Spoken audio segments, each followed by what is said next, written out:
इधर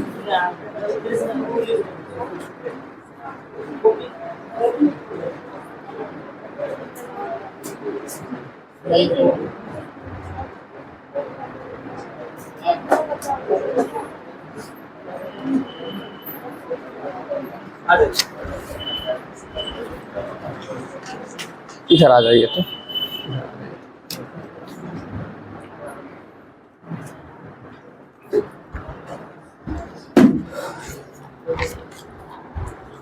थोड़ा थोड़ा आगे खिसक जाइए ना, उधर से इधर खिसक जाइए। आप लोग बोल रहे हैं कि बुक के लिए आप लोगों के साथ नहीं बताया है, बीपीएससी का जो है एक ट्री करके समान अध्ययन गाइड आया है एससीईआरटी पैटर्न पे आधारित, किरण पब्लिकेशन का। ठीक है, दिख रहा होगा। ठीक, हम बताते हैं इसमें क्या क्या स्पेशल है जो एससीईआरटी एनसीईआरटी के लिए जो बोल रहे थे आप सभी। ठीक है, इसको देखिएगा आप लेके, अगर पढ़ के पहले देखिएगा बेहतर लगेगा जरूर लीजिएगा, और कोशिश करिएगा टॉपिक वाइज करके जो है ना क्लियर करने का। बहुत सारे लोग हम हमेशा बोलते हैं मैथ्स रीजनिंग के लिए, आप लोग के लिए खास करके, तो मैथ्स रीजनिंग के लिए क्या है कि चैप्टर पीछे हो गया, लिमिट चैप्टर जो है ना इसमें दिया हुआ है, यानी जो भी चैप्टर है जितना जरूरत का है सभी चैप्टर से रिलेटेड कुछ कुछ पॉइंट जो होता है मेन है उतना दिया गया है। कोशिश करिएगा उसको प्रैक्टिस करने का। मैथ्स रीजनिंग अलग अलग करके, फिर जीके का भी जो है सभी टॉपिक का जो है अलग अलग करके दिया गया है, आप देखिएगा एक बार। ठीक है, बताते हैं जैसे कि कुछ इसमें से।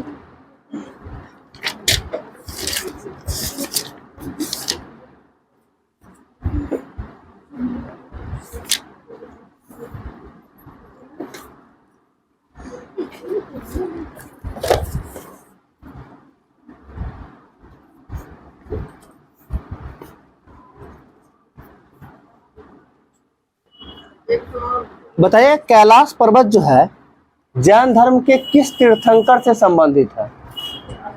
कैलाश पर्वत जैन धर्म के किस तीर्थंकर से संबंधित है ये बताना है। गलत है, ऋषभ देव के जो है शरीर का त्याग हुआ था।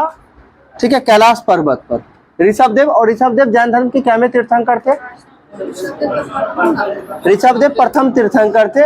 और जैन धर्म के जो है वास्तविक संस्थापक किन्हें माना जाता है? महावीर स्वामी को। और महावीर स्वामी क्या में तीर्थंकर थे? 24वां। अब आपको बताना है जैन धर्म के प्रथम तीर्थंकर जो थे ऋषभ देव, उनका प्रतीक चिन्ह क्या था? सार था। ठीक है, दूसरा जो है दूसरे तीर्थंकर कौन थे जैन धर्म के? जैन धर्म के दूसरे तीर्थंकर की बात कर रहे हैं। दूसरा तीर्थंकर हो जाएंगे संभवनाथ, तीसरा अजितनाथ, और चौथा की बात करते हैं अभिनंदन। 4 याद रखिएगा। पहला क्या बताया आपको? ऋषभ देव, दूसरा संभवनाथ, तीसरा अजितनाथ, और चौथा, ठीक है, चौथा अभिनंदन। ठीक है, जिसमें से आप पहला बताया ऋषभ देव का प्रतीक चिन्ह हो गया आपको सार, दूसरा बताया अजितनाथ,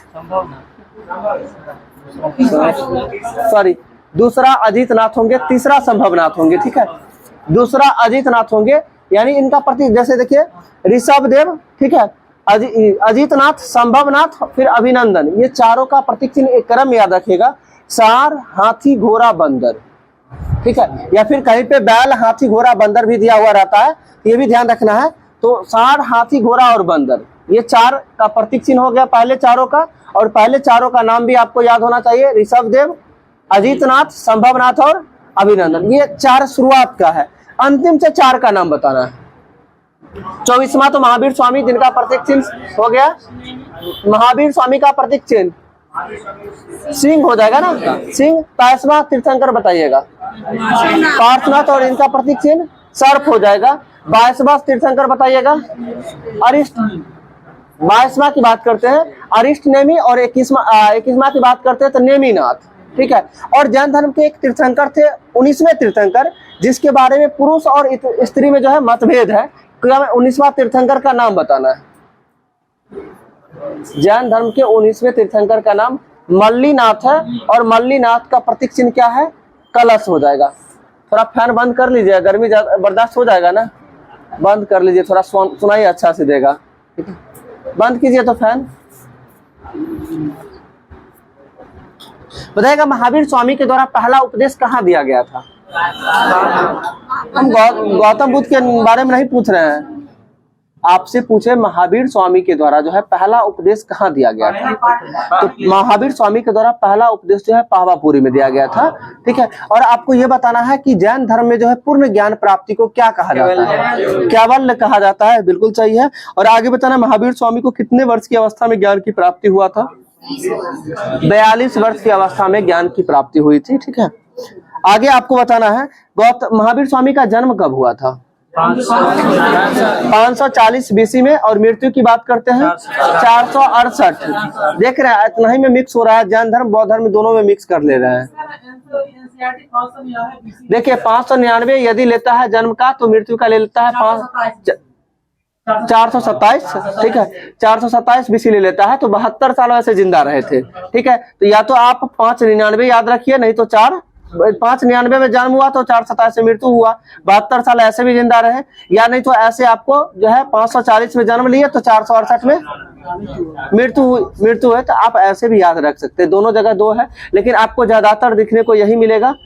ये क्या है, 540 और 468। ठीक है, आप कुछ भी हो 72 साल ध्यान रखिएगा। आप जो इनकी मृत्यु 72 साल की अवस्था में हुआ था, और गौतम बुद्ध की मृत्यु जो है 80 वर्ष की अवस्था में। और गौतम बुद्ध का जन्म कब हुआ था? 563 बीसी में जन्म हुआ था गौतम बुद्ध का, और इनकी मृत्यु कब हुआ था?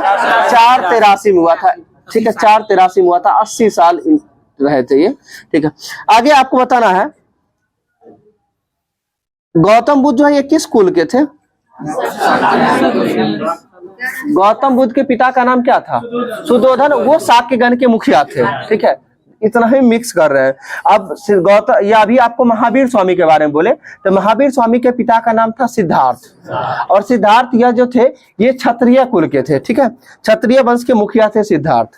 आगे आपको बताना है सम्मेद शिखर किस जैन धर्म के तीर्थंकर से संबंधित है?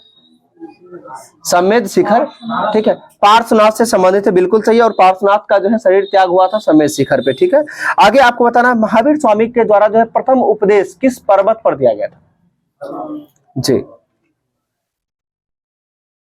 महावीर स्वामी के द्वारा का जो है प्रथम उपदेश कहाँ दिया गया था? तो वितुलांचल पर्वत पर। ठीक है, वितुलांचल पर्वत पर दिया गया था। आगे आपको बताना है प्रथम जैन संगीति जो है कब हुआ था? प्रथम जैन संगीति ये 4th शताब्दी ईसा पूर्व में हुआ था। ठीक है, हाँ 300 कुछ होगा, चौथा हो ही जाएगा। 4th शताब्दी ईसा पूर्व में हुआ था। और बताना प्रथम जैन संगीति किनकी अध्यक्षता में हुआ था?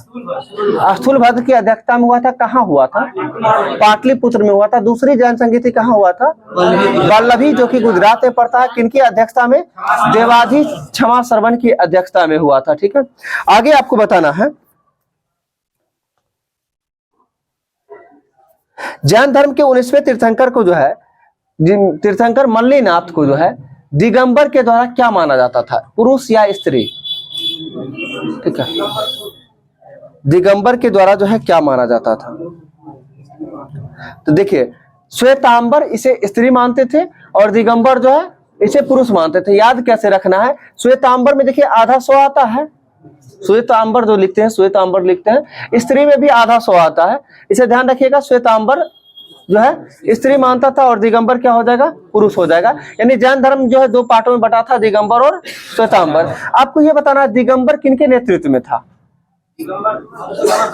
दिगंबर भद्रबाहु के नेतृत्व में था, और श्वेतांबर किसके नेतृत्व में था? स्थूलभद्र के नेतृत्व में था। अब इसको भी याद कैसे रखना है? देखिए स्थूलभद्र में आधा सौ से स्टार्ट करते हैं, और श्वेतांबर में भी आधा सौ होता है। बस सेम लॉजिक का यूज करना है।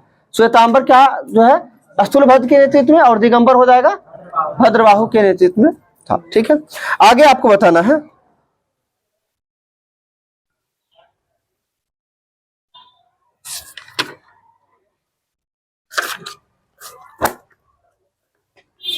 विक्रमशिला विश्वविद्यालय जो है कहाँ स्थित है? भागलपुर में हो जाएगा, बिहार के भागलपुर में। और विक्रमशिला विश्वविद्यालय के संस्थापक कौन थे? ठीक है, धर्मपाल हो जाएंगे। आपको बताना औदंतपुरी विश्वविद्यालय के संस्थापक गोपाल हो जाएगा। और एक जो है किनके द्वारा? तक्षशिला विश्वविद्यालय का संस्थापक जो है राजा तक्ष के द्वारा किया गया था, तक्षशिला विश्वविद्यालय। और एक और विश्वविद्यालय है नालंदा विश्वविद्यालय, जो किसके द्वारा, कुमारगुप्त प्रथम के द्वारा जो है नालंदा विश्वविद्यालय का स्थापना किया गया था। ठीक है, आगे आपको बताना है राजगीर जो है ये किस किस धर्म के लिए तीर्थ स्थल माना जाता है? ठीक है, हिंदू, बौद्ध और जैन तीनों धर्म के लिए जो है राजगीर तीर्थ स्थल माना जाता है। ठीक है, आगे आपको बताना है चंद्रगुप्त मौर्य का जो है मृत्यु कैसे हुआ था? संलेखना विधि, यानी कि संलेखना विधि क्या कहा जाता, किसको कहा जाता है? उपवास के द्वारा, यानी बिना अन्न जल ग्रहण किए बिना जो मृत्यु होती है उसे जो है संलेखना विधि, और जैन धर्म का परंपरा था जिसके तहत जो है चंद्रगुप्त मौर्य, ठीक है, की मृत्यु हुई थी। आगे आपको बताना चंद्रगुप्त मौर्य जो है जैन धर्म को किससे जो है दीक्षा लिया था? ठीक है, भद्रबाहु से लिया था। और आगे आपको बताना अशोक जो है बौद्ध धर्म की दीक्षा किससे लिया था? उपगुप्त से लिया था। ठीक है, आगे आपको बताना है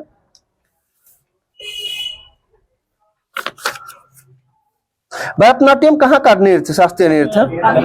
तमिलनाडु का हो जाएगा। कथक बताइएगा। कथक, कथक उत्तर भारत और कथकली केरल। ध्यान रखिए, कथक जो है उत्तर भारत का नृत्य है और कथकली कहाँ का हो जाएगा? केरल का हो जाएगा। ठीक है, आगे बताना है कुचिपुड़ी कहाँ का लोक नृत्य है? आंध्र प्रदेश का हो जाएगा। मणिपुरी, मणिपुर का ही हो जाएगा। सही है, आगे बताना है आपको ओडिसी, ओडिशा का। मोहिनीअट्टम केरल का ही हो जाएगा, केरल का ही हो जाएगा। सही है, आगे आपको बताना बांग्ला जो है कहाँ का लोक नृत्य है? तो ठीक है, बांग्ला जो है लोक नृत्य मेघालय का है। सही है, आगे आपको बताना है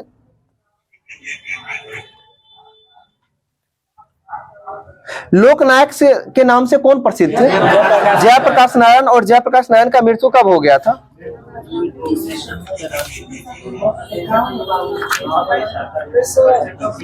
अनुमान करिए थोड़ा सा। 1979 में मृत्यु हुआ था इनका। ठीक है, जयप्रकाश नारायण जी का मृत्यु हो गया था 1979 में। और इनका जन्म कब हुआ था? 11 अक्टूबर 1902 में। ठीक है, जयप्रकाश नारायण जी का जन्म 11 अक्टूबर 1902 में। आपको आगे बताना है जयप्रकाश नारायण को जो है भारत रत्न से कब सम्मानित किया गया था? 1998 में भारत रत्न मिला था और इन्हें रैमन मैग्सेसे पुरस्कार से भी सम्मानित किया गया था। कब?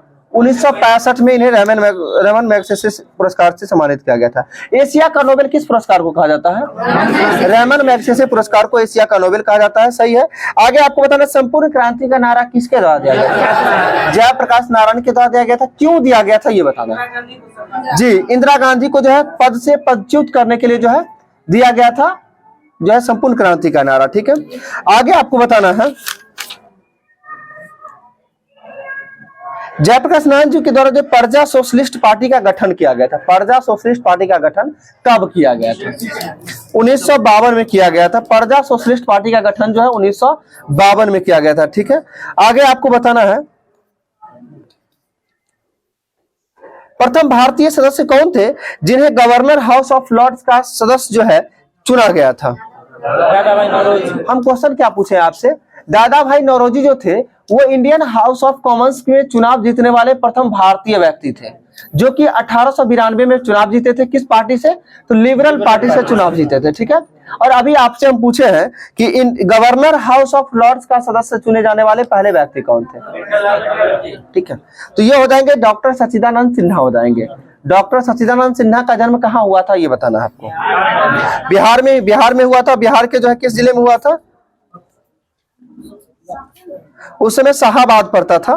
ठीक है, जो कि अभी वर्तमान में बक्सर जिला पड़ता है।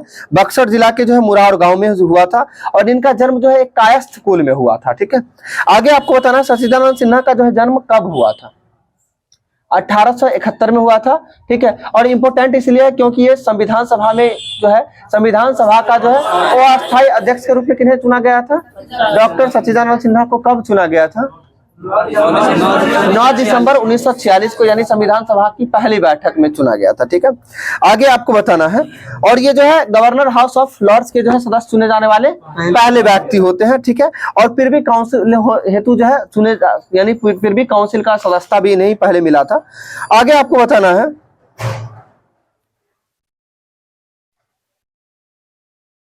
बिहार पृथक्करण आंदोलन का संस्थापक किसे कहा जाता है? डॉक्टर सच्चिदानंद सिन्हा को ही बिहार पृथक्करण आंदोलन, ये पत्रकार से रिलेटेड, पत्रकारिता से रिलेटेड था, जिसके संस्थापक डॉक्टर सच्चिदानंद सिन्हा ही थे। ठीक है, आगे आपको बताना है बिहार विधानसभा का प्रथम भारतीय अध्यक्ष कौन थे? बिहार विधानसभा का प्रथम भारतीय अध्यक्ष कौन थे? तो डॉक्टर सच्चिदानंद सिन्हा ही थे। ठीक है, आगे बताना बिहार विभूति के नाम से किन्हें जाना जाता है? अनुग्रह नारायण सिंह को जाना जाता है, और इनका जन्म कब हुआ था? 1887 में हुआ था। ठीक है, आगे बताना आपको डॉक्टर राजेंद्र प्रसाद का जन्म कब हुआ था? 3 दिसंबर 1884। 3 दिसंबर 1884। और 3 दिसंबर को किस दिवस के रूप में मनाते हैं? विश्व विकलांग दिवस के रूप में मनाते हैं। ठीक, बताइएगा संगम योजना का संबंध किससे है? विकलांगों का उत्थान से संबंधित है संगम योजना। ठीक है, आगे आपको बताना डॉक्टर राजेंद्र प्रसाद का जन्म हुआ था 3 दिसंबर 1884 को। आगे जवाहरलाल नेहरू का जन्म बताइएगा। ठीक है, 1889 में, जो कि 14 नवंबर 1889। क्या? ठीक है, ले लेंगे।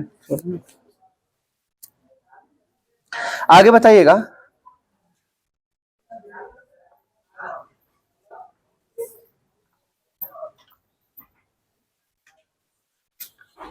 बिहार में जो है होम रूल लीग की स्थापना किसके द्वारा किया गया था? जी, मौलाना मजरूल हक के द्वारा किया गया था। कब? तो 1 दिसंबर 1916 में किया गया था, मौलाना मजरूल हक के द्वारा किया गया था बिहार में होम रूल। ठीक है, आगे आपको बताना है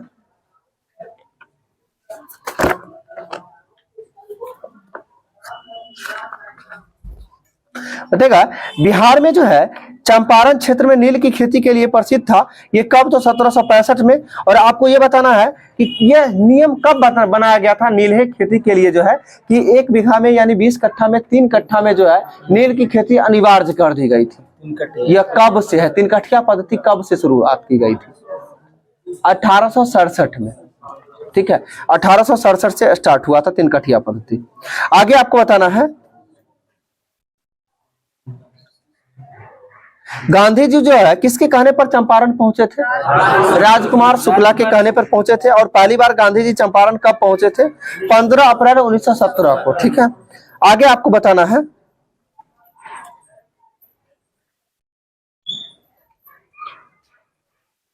माउंटबेटन योजना का संबंध किससे है? भारत विभाजन संबंधित सही है। आगे आपको बताना है किसके नेतृत्व में जो है भारत का विभाजन हुआ था? माउंटबेटन के ही नेतृत्व में हुआ था। और बताइएगा क्या इटली का घोषणा क्या था? यानी इटली के द्वारा घोषणा कब किया गया था? 20 फरवरी 1947 को किया था। 46 ने 20 फरवरी 1947 को जो है क्लीमेंट इटली का जो है जो घोषणा हुआ था, यानी जो कि जो है ब्रिटिश हाउस ऑफ कॉमन्स में घोषणा हुआ था 20 फरवरी 1947 को। और इसके द्वारा कहा गया था कि अंग्रेज जून 1948 के पहले जो है ही उत्तरदायी लोगों को सत्ता हस्तांतरित करने का उपरांत भारत को छोड़ेंगे। यानी कब तक इसका घोषणा, कब तक भारत छोड़ने का था? जून 1948 तक था जो छोड़ देंगे। ठीक है, आगे आपको बताना कैबिनेट मिशन भारत कब आया था? 1946 में आया था, जो कि 24 मार्च 1946 को। आपको बताना क्रिप्स मिशन भारत कब आया था? 1942 में आया था। ठीक है, 23 मार्च 1942 को आया था क्रिप्स मिशन। ठीक है, आगे आपको बताना प्रथम गोलमेज सम्मेलन कब हुआ था? 12 नवंबर 1930 को प्रथम गोलमेज सम्मेलन हुआ था। दूसरा गोलमेज 7 सितंबर 1931 को। तीसरा गोलमेज सम्मेलन 17 नवंबर 1932 को। ध्यान रखिएगा 12, 7, 17। ठीक है, यानी 12 नवंबर, 7 सितंबर और 17 नवंबर, यानी 100 से 7, 100 से सितंबर। ध्यान रखिएगा। और पहला और लास्ट वाला क्या है? नवंबर में। ध्यान रखिए 12, 7, 17 एक क्रम याद रखिएगा। पहला और लास्ट वाला क्या है? नवंबर में। और बीच वाला क्या हो जाएगा? 100 से 7, 100 से सितंबर। ठीक है, आगे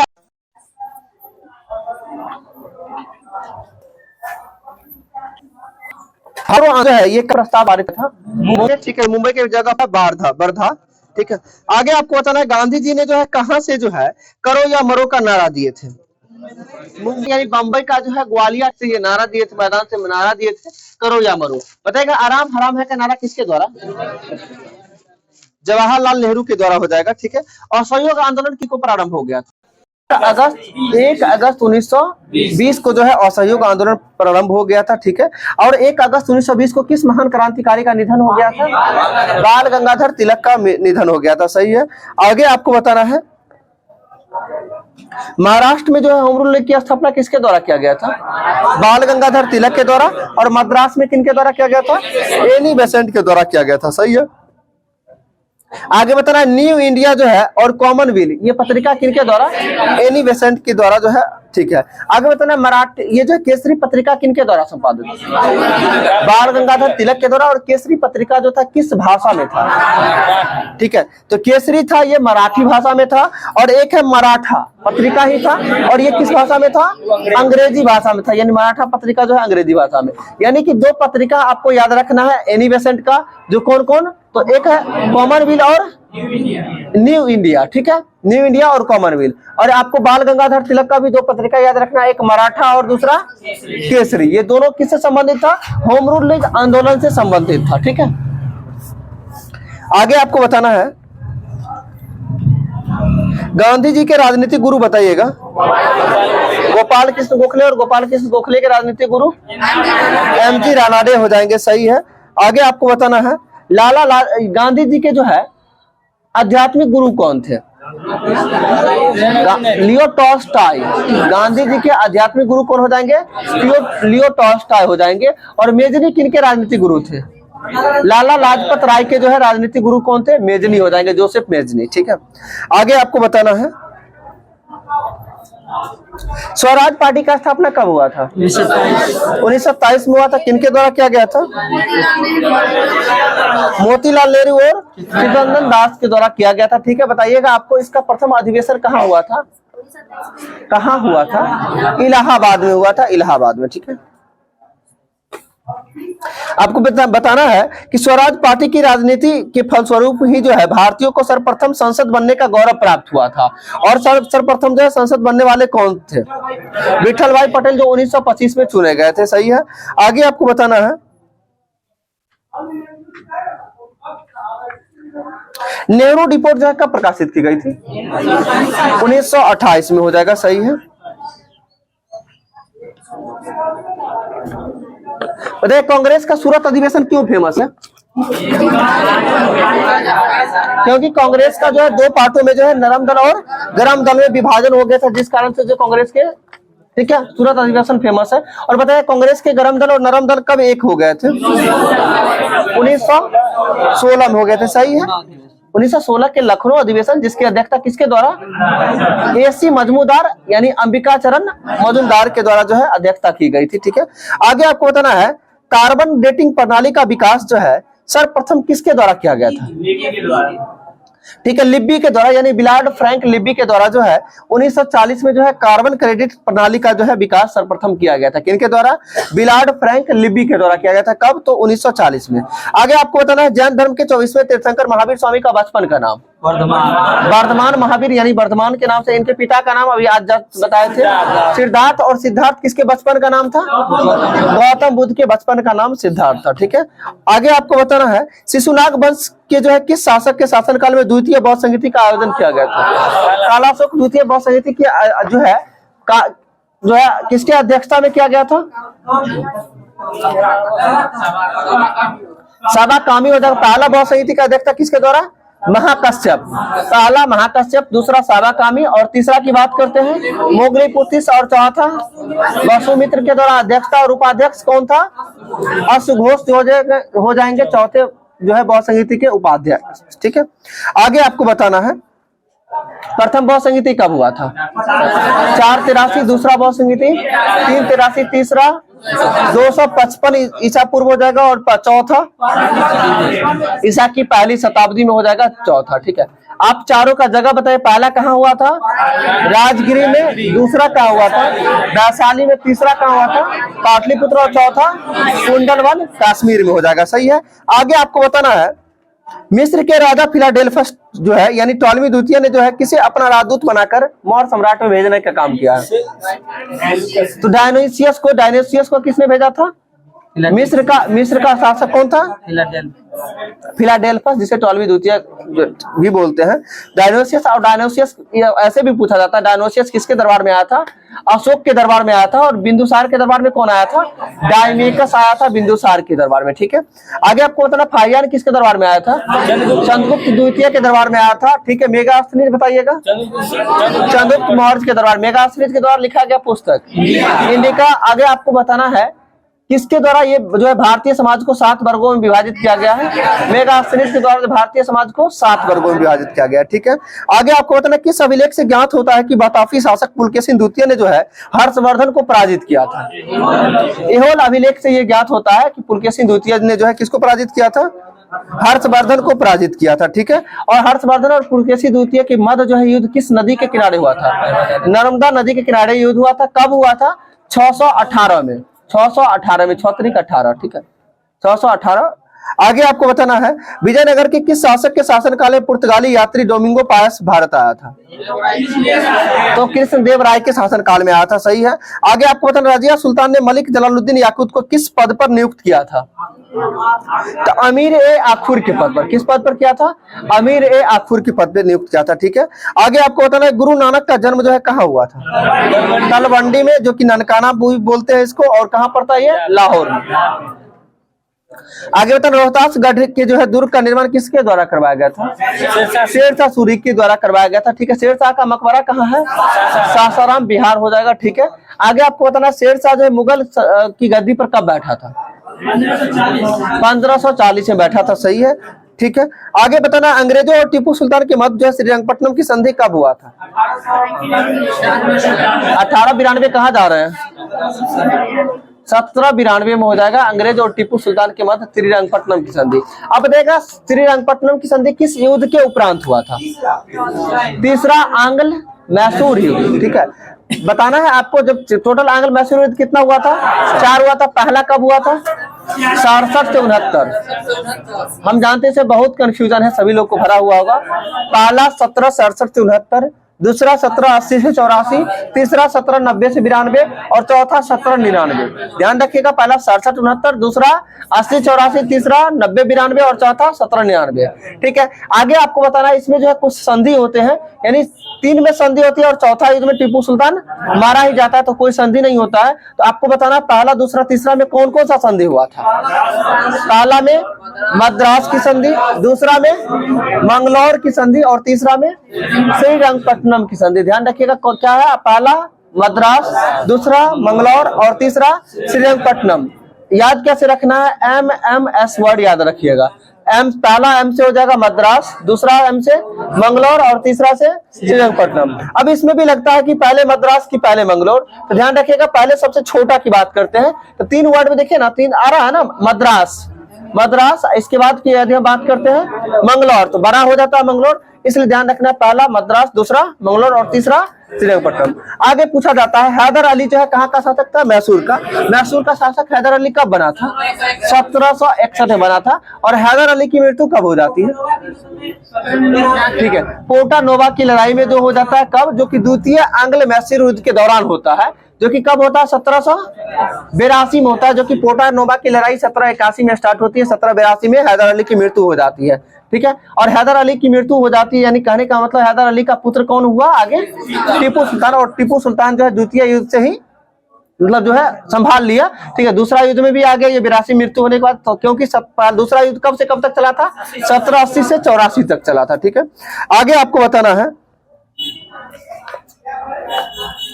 आंग्ल कर्नाटक युद्ध, प्रथम आंग्ल कर्नाटक युद्ध कब हुआ था? अभी कुछ लोग उधर 46 बोल रहे थे, ठीक है।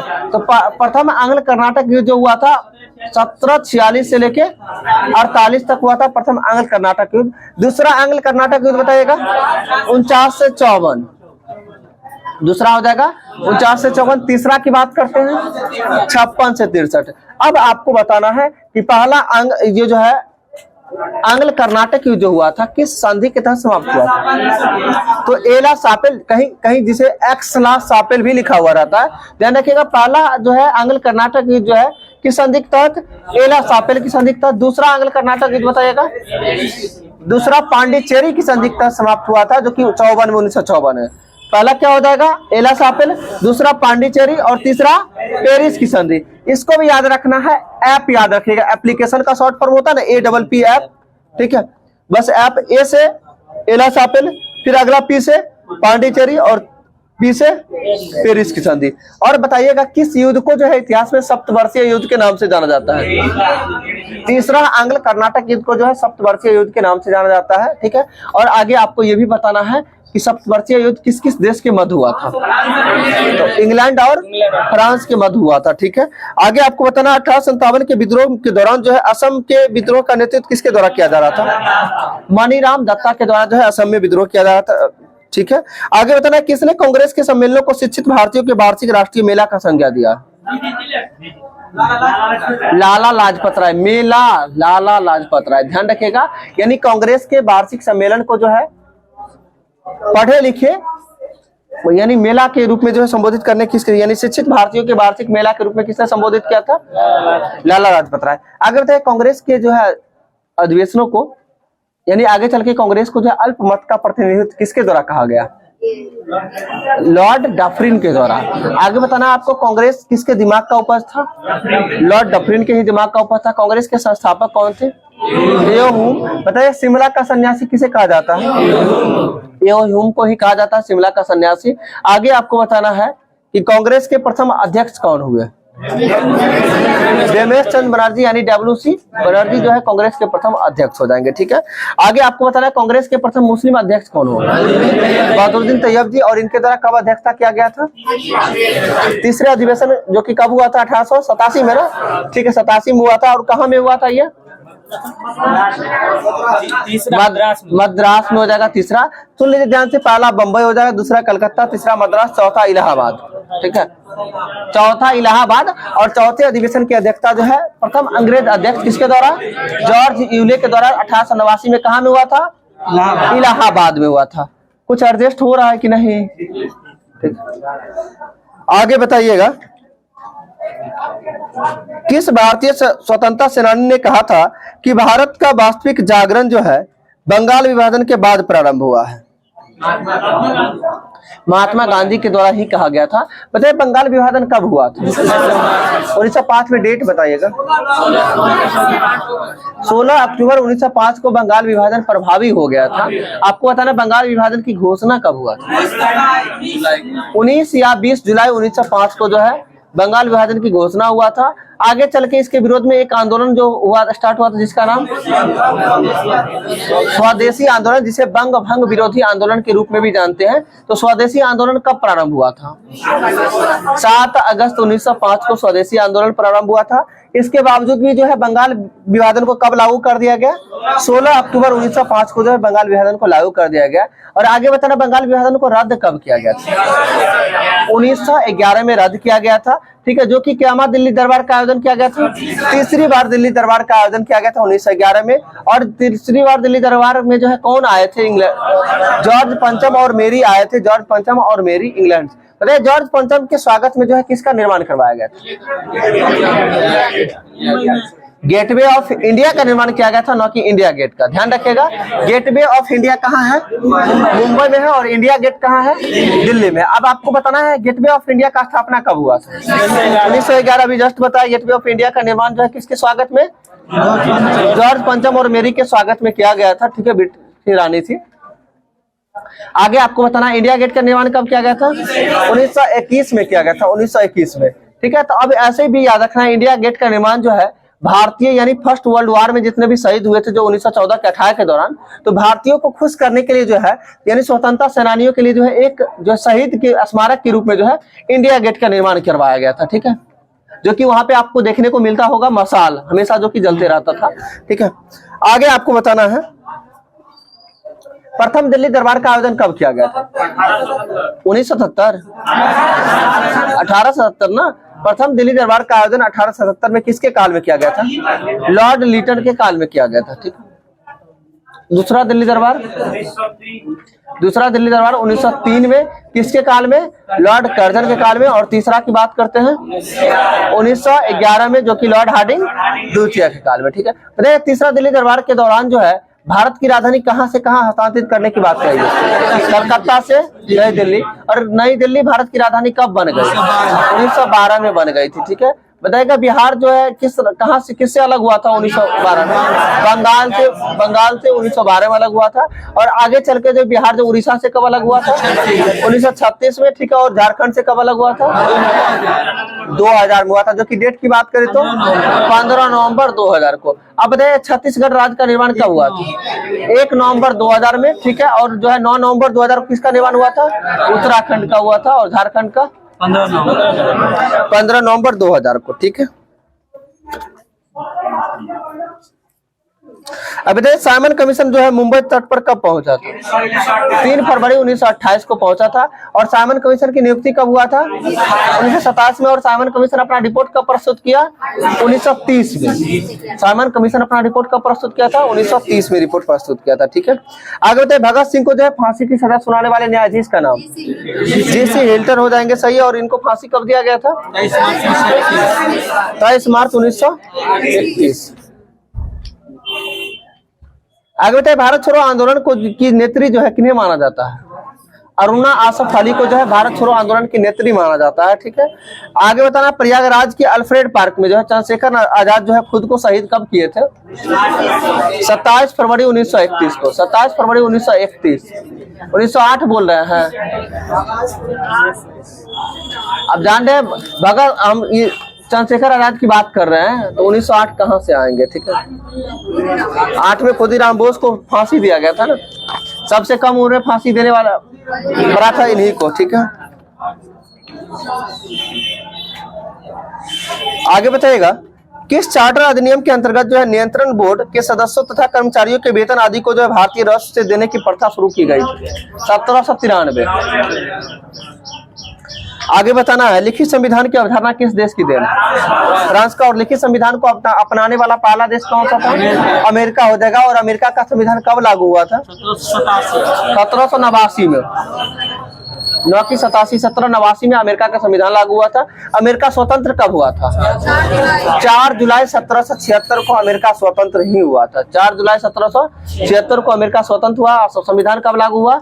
1789 में। ठीक है, आगे बताना है सामुदायिक विकास कार्यक्रम की शुरुआत कब हुई थी? सामुदायिक विकास कार्यक्रम की शुरुआत 1952 में हुआ था। सही है। आगे बताना भारत की निर्वाचन प्रणाली किस देश की देन है? ब्रिटेन हो जाएगा। आपसे राष्ट्रपति की निर्वाचन नहीं पूछे हैं। भारत की निर्वाचन प्रणाली जो है ये ब्रिटेन के संविधान की देन है। और राष्ट्रपति का निर्वाचन प्रणाली किस देश की देन है? आयरलैंड हो जाएगा ना। आगे ठीक तो है। आगे बता राष्ट्रपति का निर्वाचन किस आर्टिकल के अंतर्गत होता है? 54 के अंतर्गत राष्ट्रपति का निर्वाचन होता है। और आगे आपको बताना राष्ट्रपति का निर्वाचन प्रक्रिया किस आर्टिकल में वर्णित है? 55 में। नहीं याद है आप लोग को? भारत का एक राष्ट्रपति होगा किस आर्टिकल में कहा गया है? 52 में राष्ट्रपति संघ का कार्यपालिका का प्रधान होगा। 53 में कहा गया। 54 में क्या है अभी जस्ट बताए थे? राष्ट्रपति का निर्वाचन। और राष्ट्रपति का निर्वाचन प्रक्रिया किस में हो जाएगा? 55 में हो जाएगा। 56 में क्या बताइए? राष्ट्रपति का कार्यकाल हो जाएगा 56 में। और राष्ट्रपति का दोबारा निर्वाचन 57 हो जाएगा। राष्ट्रपति का योग्यता 58। राष्ट्रपति का दशा स्थिति 59। राष्ट्रपति का शपथ 60। और राष्ट्रपति पर महाभियोग 61। इतना तो कम से कम एक साथ ध्यान रहना चाहिए। 52 से लेके 61 तक। ठीक है, सभी लोग को याद तो नहीं रहा होगा। एक बार अच्छा से सुनिएगा, हम लॉजिक से बताते हैं आप लोग को। सबसे पहले तो भारत का एक राष्ट्रपति होगा आर्टिकल 52 में। क्यों होगा इस बात को आपको बताते हैं। क्योंकि आप आर्टिकल देखते हैं जो है 36 से 51 तक है भाग 4। और भाग 4 में किसकी व्याख्या की गई है? राज्य के नीति निर्देशक सिद्धांत का। और आगे भाग 4 के बाद जो है 4 का क आता है मौलिक कर्तव्य, जो रूस के संविधान से लिया गया है। आर्टिकल 51 का क में है। और इसके बाद आता है भाग 5 जो संविधान का सबसे बड़ा भाग होता है। संविधान का सबसे बड़ा भाग कौन सा? भाग 5 होता है। और भाग 5 में किसकी व्याख्या किया गया है? संघ का, या फिर कहीं कहीं पे संघीय न्यायपालिका भी लिखा हुआ रहता है। इस बात को भी ध्यान रखना है। यानी संघ का, संघ मतलब होता है केंद्र। केंद्र की बात करते हैं, यानी केंद्र से बड़ा तो कुछ नहीं होगा। और केंद्र को चलाने के लिए सबसे पहले राष्ट्रपति को जो है प्रधान, यानी भारत का प्रथम नागरिक किससे माना जाता है? राष्ट्रपति को माना जाता है प्रथम नागरिक भारत का। इसलिए जो भारत का जो है राष्ट्रपति होगा किस आर्टिकल के अंतर्गत? 52 से स्टार्ट कर रहे हैं। राष्ट्रपति जो यदि होगा तो उसका कुछ ना कुछ काम होगा। तो राष्ट्रपति कार्यपालिका का प्रधान किस आर्टिकल के तहत है? 53। अब आपको बताना है कार्यपालिका का वास्तविक प्रधान कौन होता है? तो कार्यपालिका का वास्तविक प्रधान प्रधानमंत्री होता है, और सीधा सीधा अगर बोले राष्ट्रपति कार्यपालिका का प्रधान होता है, वास्तविक लगेगा तो प्रधानमंत्री। इसी तरह से राज्य में यदि आएंगे तो राज्य का जो है वास्तविक प्रधान कौन होता है? मुख्यमंत्री। राज्य का वास्तविक प्रधान कौन होता है? मुख्यमंत्री। और राज्य का जो है कार्यपालिका प्रधान कौन होता है? राज्यपाल होता है। ध्यान रहेगा ये। आगे बताने यानी आर्टिकल 52 और 53 आपको क्लियर हुआ होगा। 52 में राष्ट्रपति का पद, 53 में राष्ट्रपति कार्यपालिका का प्रधान। आर्टिकल 54 में यदि जब राष्ट्रपति जब होगा प्रधान है तो उसको कहीं ना कहीं से तो निर्वाचन होगा, चुना जाएगा। तो राष्ट्रपति की निर्वाचन की बात करते किस में हो जाएगा? 54 में हो जाएगा। अब निर्वाचन कैसे निर्वाचन होगा तो उसकी प्रक्रिया की बात करते हैं। तो प से प्रक्रिया, प से 55। तो राष्ट्रपति का निर्वाचन प्रक्रिया किस में हो जाएगा? 55 में। जब राष्ट्रपति का निर्वाचन हो गया है तो कितने समय तक रहेगा, यानी कार्यकाल की बात करते हैं। तो राष्ट्रपति का कार्यकाल किस आर्टिकल में? 56 में। राष्ट्रपति का कार्यकाल कितने वर्षों का? 5 वर्षों का होता है, ठीक है। यानी आर्टिकल किसके तहत? 56 में। जब इसका कार्यकाल जब समाप्त हो जाएगा तो क्या होगा? दोबारा निर्वाचन होगा। तो दोबारा राष्ट्रपति का दोबारा निर्वाचन किस आर्टिकल के तहत? 57 के तहत। यहाँ तक तो क्लियर होगा 57 तक। अच्छा, दोबारा निर्वाचन किसका होगा? जिसमें योग्यता होगा, एबिलिटी होगा, उसी का ना। तो योग्यता की बात करते हैं किसमें हो जाएगा? 58 में। 58 तक क्लियर हुआ, ठीक है। 58 के बाद बात करते हैं जब इसे योग्यता है, चुना गया, इसका कुछ ना कुछ दशा स्थिति होगा। हो सकता है स्थिति बिगड़ जाए या सुधर जाए, ठीक है। तो हो सकता है, तो उसकी बात करते हैं किस आर्टिकल में हो जाएगा? 59 में। जब आ गया है तो अब इसको शपथ की बात करते हैं। सब काम करने से पहले शपथ भी तो लेना पड़ेगा। तो राष्ट्रपति का शपथ किस आर्टिकल के तहत है? 60 के तहत शपथ है। जब शपथ वो ले लेता है, यानी शपथ लेता है किस लिए? पद पे रहने के लिए। पद से हटाने की भी तो कोई चर्चा होना चाहिए ना। तो पद से हटाना यानी कि किस विधि से हटाते हैं? महाभियोग। और राष्ट्रपति का महाभियोग किस आर्टिकल के तहत है? 61 के तहत। हम उम्मीद करते इससे बेस्ट जरिया कुछ नहीं है याद करने का, ठीक है। एक क्रम में याद रख सकते हैं, नहीं तो बाकी ट्रिक है पकानी कोका दुयो दशम करके होता है। तो बस उसमें अगर आपको ट्रिक पता भी है फिर भी गलत कर सकते हैं, ठीक है। याद रहेगा सभी लोग को। घर पे जाके थोड़ा सा रिवाइज करिएगा, ठीक है। कोशिश करिएगा इसको दोबारा सुनने का, ठीक है। आगे आपको बताना है राष्ट्रपति जो है क्षमादान की शक्ति राष्ट्रपति के पास होता है किस आर्टिकल के तहत? 72 के तहत होता है। राष्ट्रपति अध्यादेश जारी कर सकता है किस आर्टिकल के तहत? 123 के तहत। और राष्ट्रपति जो है संविधान यानी जो है सर्वोच्च न्यायालय से जो परामर्श ले सकता है किस आर्टिकल के तहत? 143 के तहत परामर्श ले सकता है, ठीक है। यहाँ तक आगे आपको बताना राष्ट्रपति जो है वित्त आयोग की नियुक्ति करता है किसके तहत? आर्टिकल 280 के तहत वित्त आयोग की नियुक्ति करता है राष्ट्रपति, ठीक है। राष्ट्रपति के द्वारा प्रधानमंत्री की भी नियुक्ति की जाती है, ठीक है। आर्टिकल 75 के तहत नियुक्ति की जाती है, ठीक है। ध्यान देते हैं। आज के लिए इतना ही, ठीक है। बाकी अगर मैथ्स बताना है तो आगे मैथ्स बताइए, या नहीं तो किसी को करवाना है तो आके क्यूज करवाइए। देखना है दूसरा बैच, ठीक है। करवाना बिहार पुलिस बैच में भी जाना है, थोड़ा सा हमको करवा दीजिए ना करेंट।